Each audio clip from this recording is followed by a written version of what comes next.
A few moments later.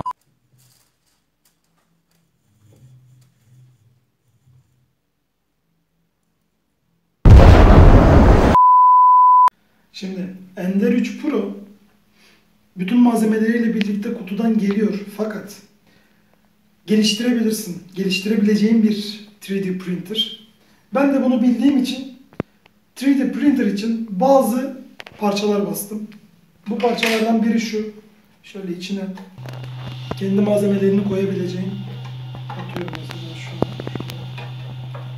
koyabilirsin. Sonra flash'ını koyabilirsin. Ne bileyim kablosunu, cartını, jurtunu, nozzle'ını, her şeyini bunun içine koyabilirsin. Bunun içinde gerekli bir alan var. O da şurası. Şurası. Buraya tam oturacak. Bir de şöyle bir parça var. Filamenti yerleştirirken buradaki servo motorun baş kısmında bir kesik var. Bu kesik şu parça için yapılmış bir kesik. Bunu da internetten indirdim. Linkini açıklamalara eklerim. Siz de rahatlıkla indirebilirsiniz. Bunu takalım gel.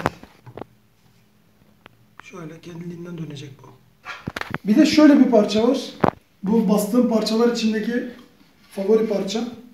Buradaki elektronik ekran, dijital ekran.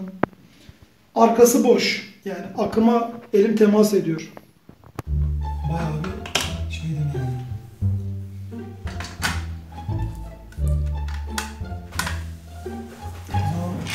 Shadow Pen Drive. 15 minutes later. Bunun montajını tamamladım. Sıra geldi hazneyi yerleştirmeye. Bunun da köşelerini biraz temizledim ki rahat girsin. Yoksa yüzey kalitesi çok yüksek olmasa bile görüntü beni tatmin etti. Sen tatmin oldun mu? Oldu. Peki. Bayağı.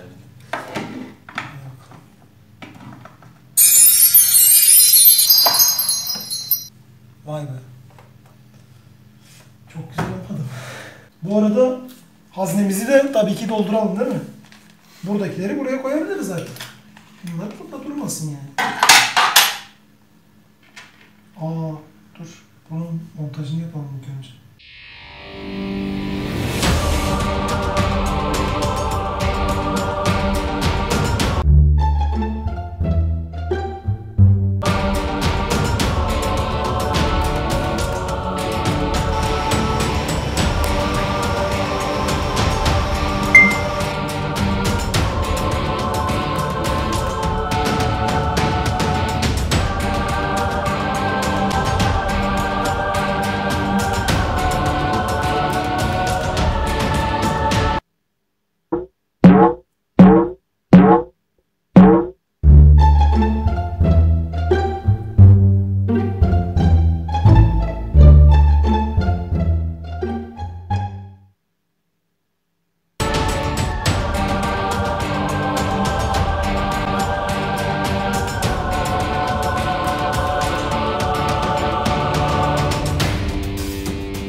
Taştı. Şu eski iğneyle toparlasam olur mu acaba? Dur bakayım. Bu ojenin en kötü tarafı.